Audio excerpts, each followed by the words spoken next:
everyone, Ginette Biro here. I'm a medium and a channeler, and I had a great question about low frequency or low vibrational spirits, and the desire was to know if we need to be worried about them, if they are a threat of any kind, and what to do about them. So here's the key with low frequency spirits, okay? Low vibration, low frequency spirits basically are needing to still grow and ascend in their frequency.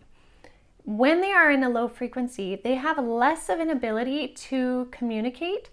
Most of the time, I will say in my experience alone, this is my experience, 95% of the time, maybe even higher, those pesky spirits, I like to call them pesky, are actually just trying to get our attention because they actually need our help.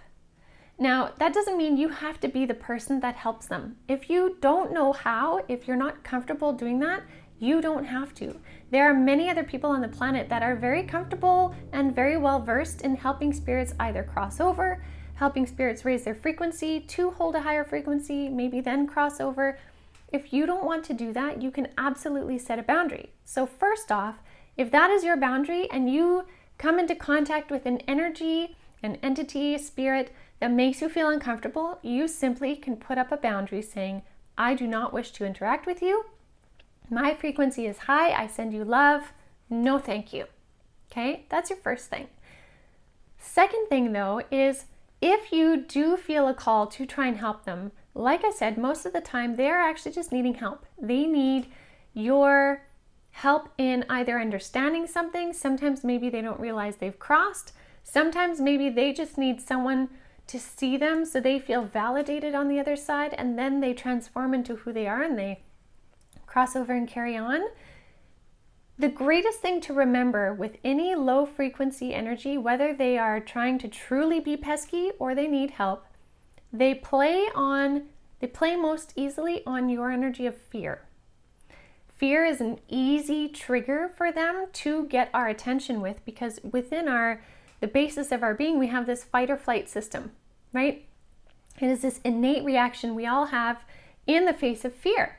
Right? We're either going to fight it or we're going to run from it. And so oftentimes when we are triggered with an energy of fear, we want to run from it.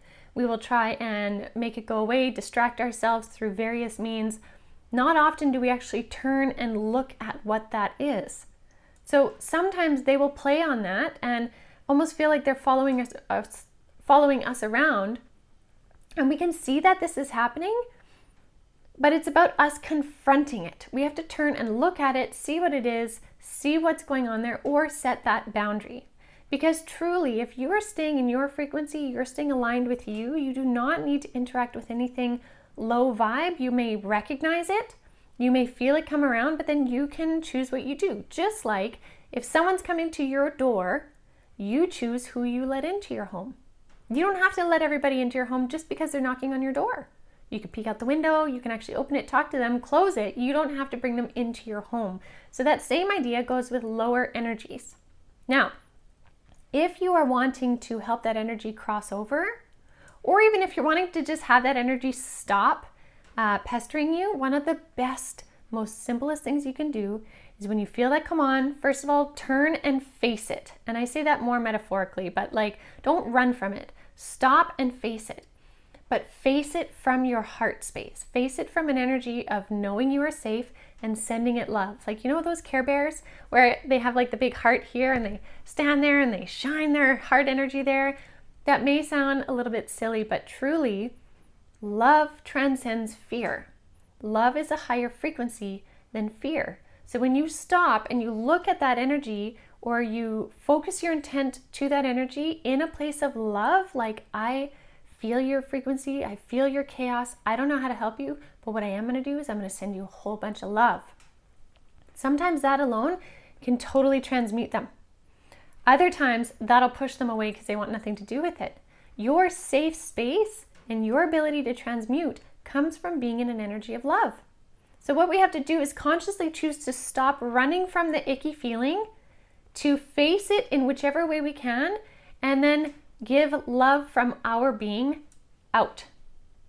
And from there, you have the power to basically transcend that whole situation. And every time you do that, you're going to recognize how much sovereign power you have as the being that you are to change a situation, to help a soul cross over. Sometimes they just need love, and then they stop being the chaotic energy and they're like, oh my God, thank you so much. I couldn't see the light, but now I do. Thank you. And they carry on. So your safe space is in a place of love from your heart.